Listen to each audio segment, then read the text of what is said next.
Colonel Shaffer, thank you for joining me. Stephen, it's always an honor to join you. I appreciate you and your audience, and thanks for having me back.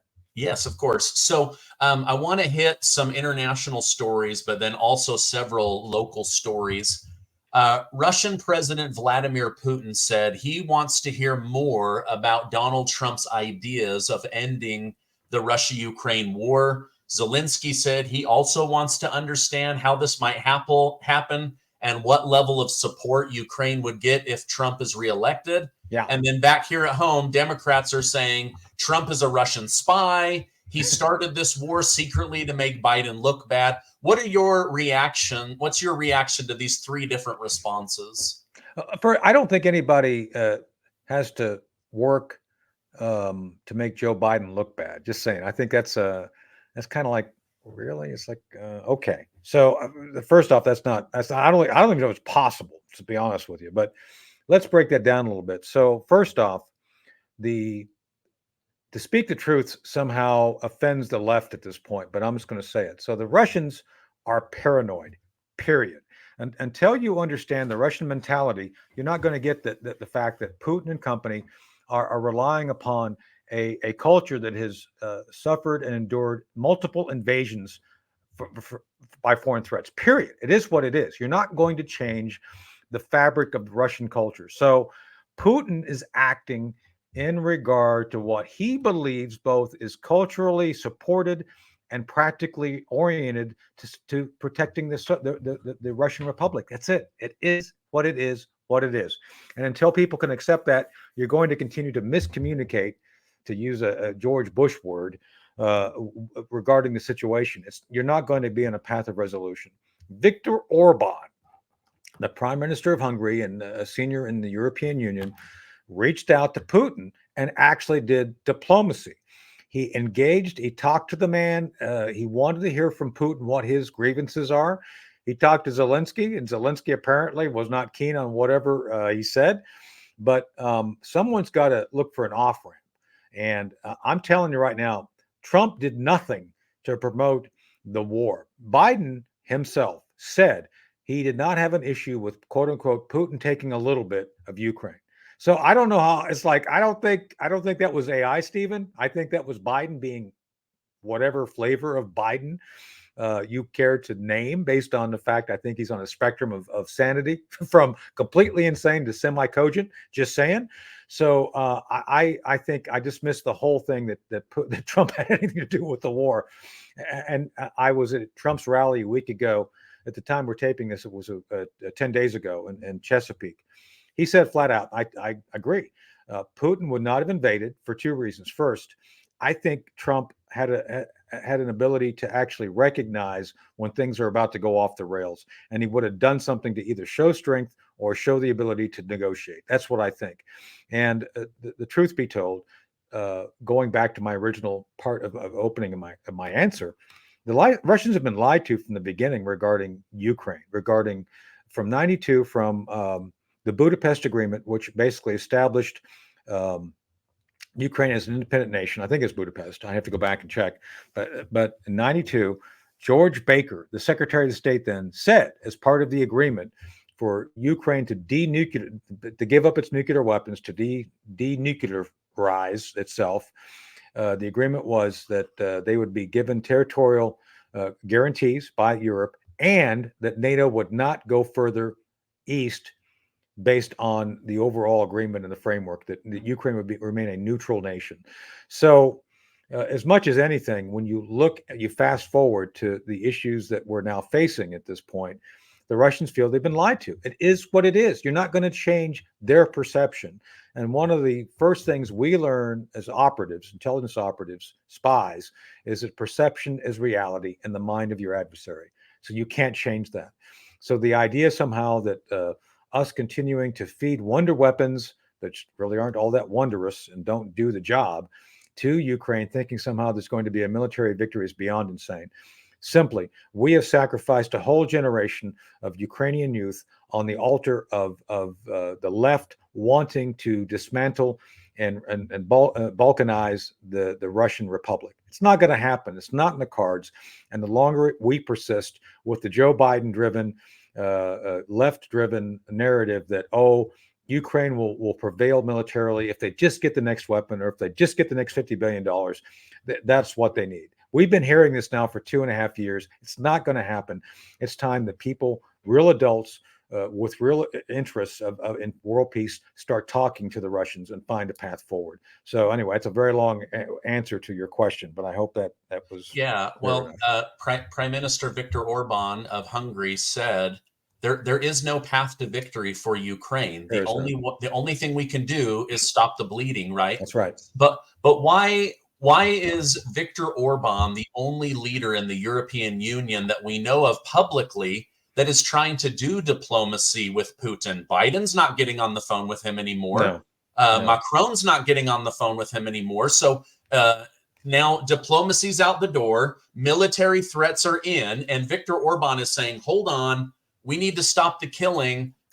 We got to sit down with Putin and figure this thing out. Yeah, because the left is committed to putting us on the path of World War III. Simply put, there's no other explanation. It's not rational. The left is not acting rationally at this point, either our left or their left. Let me just illustrate this. I'm going to take a bit of a left turn, but I think you'll understand where I'm going. We have been lied to for the past 2 years regarding Joe Biden's health. No doubt at this point. It's evident. You and I have spoken about it, and we were dismissed. Oh, this is somehow outside the bounds of conventional thinking. Somehow questioning the sanity of Joe Biden was forbidden. And now here we are. So the same thing with the war in Ukraine. We were told, it's a matter of defending democracy after Ukraine was seen as the most corrupt nation in Europe besides Russia. So all of a sudden they go from being essentially a nation not worth investment to, oh my God, they're the ultimate form of democracy. Come on. So we've been lied to across the board. And it's all about control and about trying to convince others to take action or support actions going against their own best interest. Nothing Joe Biden has done in this country has benefited the hardworking blue collar workers who he says he supports. Lunch Bucket Joe. By the way, and as an aside, wouldn't that be a great TV series? Put Joe Scarborough and Joe Biden together in a sitcom with Mika Brzezinski and call it two Joes in a Bucket. That would be just comic gold. That would be like Seinfeld 2024. Anyway, I digress. But my point being is that we've been lied to and the media got caught. So we've been lied to in Europe and the media got caught. Orban is simply speaking the truth. I don't believe for a minute that Orban is pro-Putin. I don't believe for a minute, since I know me, I'm not pro-Putin. The guy's a freaking thug. I fought a Cold War to beat the Soviets, which he was a lieutenant colonel in KGB. That's not changed. None of that has changed. What has changed is the landscape which we, the American public and the European public, are being presented information. And so I think there's been huge missed opportunities regarding resolution of the war more quickly, the Istanbul Accords, and to continue the answer then to the Istanbul Accords is the foundation, which was that agreement that almost happened right after the war started. They were very close. There were a number of issues. People can look it up.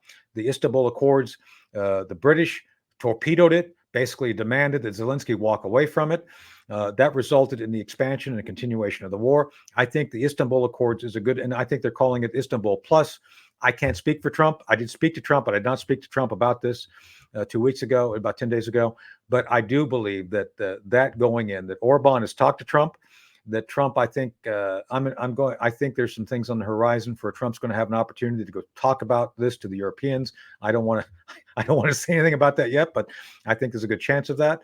And I think the Istanbul Plus is going to be that which rational human beings who believe that resolving this and moving it towards peace is going to be the foundation they can start from for talks. But Orban's the only adult in the room, as far as I can tell, in Europe. So, okay. When you and I first started talking about this, much of America was supportive of this war. They felt like they were sticking it to Putin. They were willing to deal with the inflation, right? And then since then, We've given them over $200 billion of taxpayer money. Yeah. Now Biden is committing to this country for 10 years. And then last week they announced you can't be a part of NATO because you're too corrupt. Right. So here's what I hear. Yeah, that's right. We gave you 200 billion. We're committing to 10 years. You're the most corrupt country in Europe. Like, hello, we just gave a boatload of money to the most corrupt country in Europe. Right. We just committed our children, our lives, our military, our spending, taxpayer money for 10 years to the most corrupt country in Europe. Am I seeing this wrong? No, you're seeing it like most of us do who have a half a brain and rational thinking. This is to me money laundering done at a scale never before seen.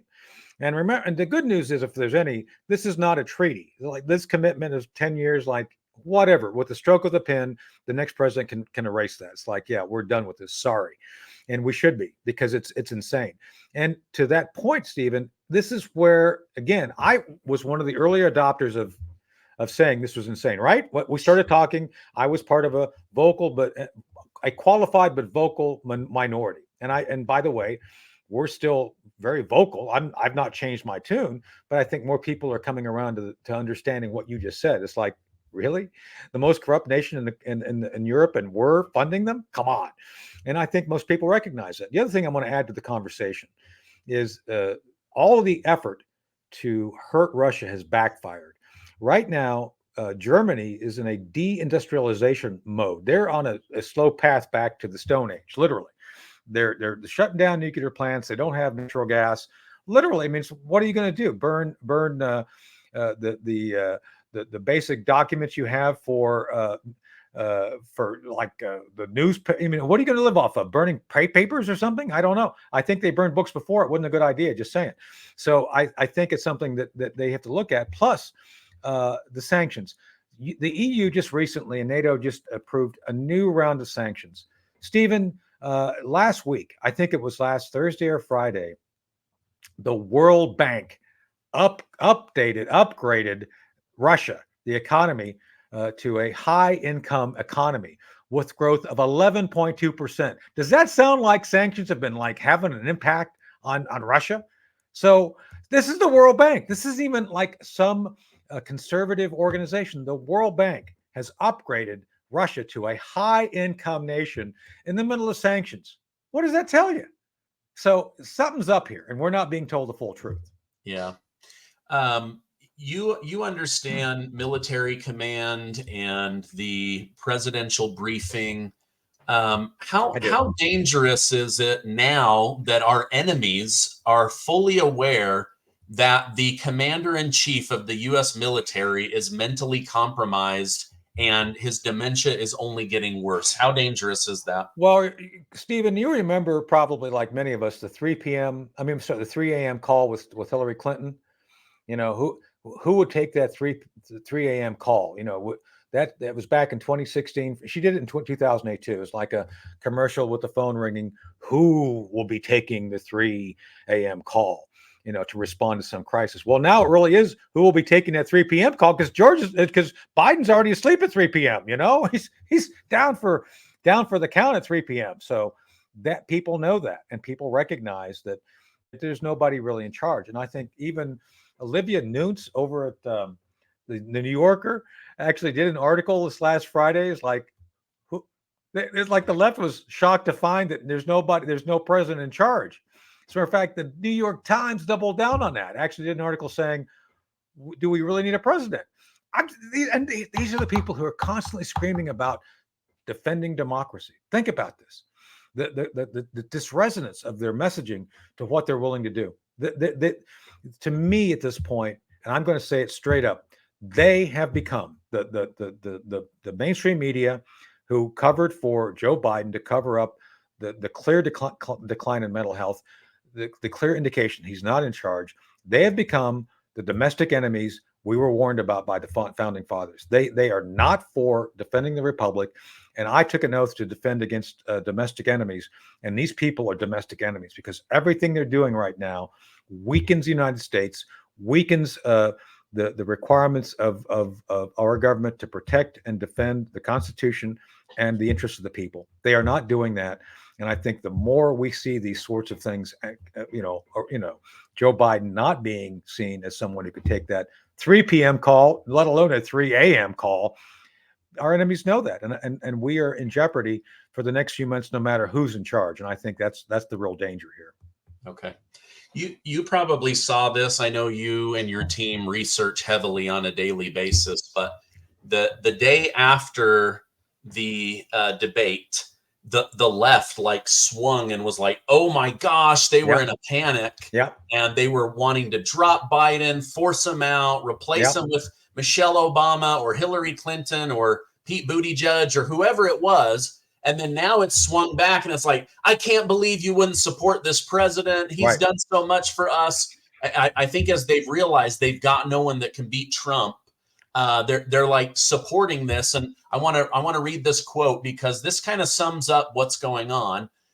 You have Whoopi Goldberg over at The View. She says she does not care if Biden pooped his pants or can't put a sentence together. I'm voting for him. I have poopy days all the time. She literally said this, right? And I feel like this is what the left is doing, is like they would rather have a puppet, a weekend at Bernie's, a frail old man with a poor memory, than have a strong commander-in-chief leading the country. What are your thoughts on her comments and the left's reaction over the last week? This explains the rumors of The View having a stinky stage. Just saying that nails that right there. It's like, okay, we got that one checked. But more importantly, to her point, Stephen, we have a republic. The republic requires, through the Articles 1, 2, 3 of the Constitution, that we have an executive in charge. We don't. It's not set up for a triumvirate. I think the Romans tried that. Didn't they try the 3 emperors? It didn't really work out well. That leadership by committee. I think that's one of the things that resulted in the Roman Empire falling. Just saying, it's like it didn't really work back then. I don't think it's going to work better now. But ultimately, this identifies who they are. This is not about democracy. It's not about protecting rule of law. It's not about trying to make sure that we as Americans have our voices heard. It's all about them determining for us, the elites. And oh, by the way, did you hear about Joe Biden railing at the elites today on Morning Joe? He was on there. I don't know about these elites. He was melting down. He was like the Wicked Witch of the West with water thrown on him. It was great. And it was like him melting down saying, the black, him being a racist and everything. Well, the black folks are still with me, and I don't care what they're saying. It was defiance in a way that you would hope that your granddad, after having a good bowel movement and a bowl of Cheerios, would not do, because it was bad. And I think no matter how you put it, I'm with Joe. Just letting you know, Stephen, I'm with Joe. I think we need as Americans to accept Joe at his word. So, Joe, if you're listening, I'm with you. Hang in there. Don't give up. I'm a Republican for Joe Biden. I'm proudly declaring, Stephen, on your show, exclusive to you, I'm a Republican for Joe Biden. Yeah, thank you, Adam Kinzinger. But like seriously, they're like, I would rather have a president that poops his pants next to foreign dignitaries than Donald Trump. Like it blows my mind that they're actually like, this isn't a joke. They said it out loud on national TV. That's how desperate they are, Stephen. They've got nothing left. And I think they've run, I think the last week they've done every scenario you can think of, some we couldn't even think of. I mean, they had this whole thing. The Georgetown professor came back. This was in the news this morning when I opened up my research. A Georgetown professor and a donor proposed, like, essentially the speed dating version of a new thing with Taylor Swift and Oprah Winfrey. And I said, well, heck, we should add in there Stormy Daniels and do a nude version and make it pay-per-view. They could really make some good money off that. Yeah. I mean, who would not want to see Joe Fetterman and Stormy Daniels nude on stage together, right? Man, that would be phenomenal. That would be, man, they would get so many people to show up to that primary. Katie bar the door. It'd be wonderful. Just saying. Yeah, I did read that they were like, okay, every week for the next 6 weeks, let's do these like mini speed dating debates. Yeah. And let's figure out, like, I don't know why they don't just put forward Dean Phillips. He's like a brilliant guy. He's very moderate. That's probably the problem, is that he's very moderate. So instead of having like an intelligent, younger, business-focused man, they'd rather have Poopy Pants Joe. Let me say this for the record, and she's a friend, and I would say this whether she was a friend or not. I told Tulsi that if the election were held fairly, if she had won the Democrat nominee, she would have been the only person that could have beat Trump fairly from the left. Just saying. Yeah. And I think it's true. And that's why they were so afraid of her, because I think Tulsi, had she run, she would have, I mean, had it been a fair whatever you want to, I'm telling you right now that she would have prevailed and done well. Just saying. So yeah, and you were on Trump's transition team, so you know you're just calling it like you see it. I am. Speaking of calling it like you see it, Elon Musk, with hundreds of millions of followers on Twitter, he wrote, anyone who opposes House Speaker Mike Johnson's proposed SAVE Act bill, which seeks to ensure that only American citizens can vote in federal elections, are traitors. What do you think about that? Because I have been very confused when I see people that say we're not bringing these illegals in to vote, and yet the first thing they try to do after giving them more benefits than veterans and seniors is get them government ID so that they can go and vote. Of course. Yeah, that's just why they do motor voter. That's why, the moment you open the door for illegal aliens to have driver's license, they automatically get registered.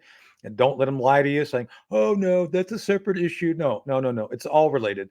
You go in there, get your driver's license, you're automatically put into the system for elections. And that's one of the things I have a problem with North Carolina on, by the way. They do that down here. And that's something that has to be fixed. So, no, I think the fact is the left refuses to defend democracy or the republic. It's a republic, really. And no, they project onto us or others what they're always doing. Oh, you just don't love democracy. You're trying to undermine democracy. Like, no, you're literally bringing in people who are going to be a permanent underclass you're counting on to essentially reelect you indefinitely to office. That's what you're doing. It's obvious to me. It's not so much a replacement theory. It's an addition theory. They're trying to overwhelm those who are here legally with citizenship so that you have this permanent underclass who are basically beholden to the left for all their resources. And that's what they're trying to do. So that's why you see the benefits being shoved their way. That's why you see traditional communities such as the Black minorities in this nation. I live in a county where we have a lot of poor folks, both Black and white. It's poverty is poverty, but people here are fed up seeing their taxpayer dollars going to people who are here illegally, especially the minority community. They're fed up with it. And people so when Joe Biden goes on there today and says, oh, the Black community's with me. No, Joe, they're not. If the more they learn about what you've done to devastate their community, to lie to them, to cause inflation, to give benefit to the Green New Deal, which simply adds money to the illegal alien community, what is it now they're saying, Stephen? Displaced persons because of climate change? No, they're not. They're coming here because you give them incentives to come here. It has nothing to do with climate change. But that's another part of the green grift that Trump's called out, and we should continue to highlight. But yeah, it's all Trump. Musk is right. Musk recognizes, like many of us, that this is a sham. It's not about democracy. It's about trying to replace legitimate elections, which are only with citizens, for those which are contaminated with illegal votes. So that's what's going on. Yeah. I'm going to play a video. This is from a mayor down near San Diego, California. I don't know if you've seen this or not, but I want you to blindly react to it. Sure. And let me know what you think about what he says. My name is Bill Wells. I'm the mayor of the city of El Cajon. And here in San Diego County, we're seeing a lot of stuff happening here at the border. And you guys being a border town, how's it affecting the city here? Since October, we've had over 250,000 drop-offs in San Diego, these street releases. The county of San Diego already spent $6 million on a migrant welcome center, which I'm not sure why we need that, but they've just allocated another $19 million for that. But, there are also costs that you don't see. Everybody that comes across, whether they're a citizen or not, is entitled to full health care. That even includes having sex change operations. That's an expense for the whole family. people that come over with kids are put up in hotels. Those hotels costs $8,000 to $10,000 per month, and that's paid for by the city. So these are expensive things. Now there's a bill in California that says that if you're a illegal alien, you can get free college tuition, even a 20% down on a house. These are things that American citizens are not getting. Yeah. Wow. Like so many great benefits for being illegally in the country for 5 minutes. What are your thoughts on this as a veteran, as someone who's entering the senior age group, you know? Yeah, I'm literally going to get Social Security later this year. I'm turning 62. So yeah, I do recognize that the drain on public resources affects all of us. We don't have, well, this is going to catch up to us. The idea that we're continuing to generate, and oh, by the way, Biden lied big time at the debate regarding Trump doing the greatest increase of federal debt. That's not true. Biden has actually done another trillion just in the time he's been in office. I mean, it's amazing the debt that we're running up, and it's all going to illegal activities like this and others. So we need to stop this. We need to stop the insanity of somehow believing that we have a checkbook that we can write checks out of it to whatever amount, whenever we want. And then the idea somehow that this government spending, I mean, people don't recognize this. Maybe we should have a separate discussion on this sometime.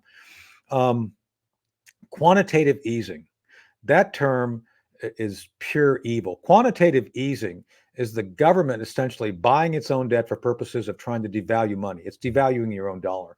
And so when you have the government printing incessantly, devaluing its own dollar so that it can cover its own costs, you and I feel the pain. You see inflation, you see the actual dollar buying less. These are all things being done by the current monetary system that the left is completely okay with. And oh, by the way, it's not just the left. The Republicans have gone along and played this game. But the end result then is when you allow this funding of illegal activities, and I'm sorry, illegal aliens, funding that is illegal. You are funding illegal activity. You're actually creating conditions for illegal activity. It's like going to I don't know, to Tiffany's and putting out in the front of the store all of these 15-carat diamonds and just leaving them out for people to come grab, outside the door. You think people are going to come grab those things? So this is the same thing. You're incentivizing illegal activity, and you're paying for that activity off the backs of people like us for political benefit. This is all to benefit the political left, and that's all it is. And again, I think the left is overplaying its hand. I think what they're seeking will occur in a way that will devastate them as much as us. And I don't think they care. I don't think they understand. They somehow think they're above it. It's a very dangerous time. Yeah.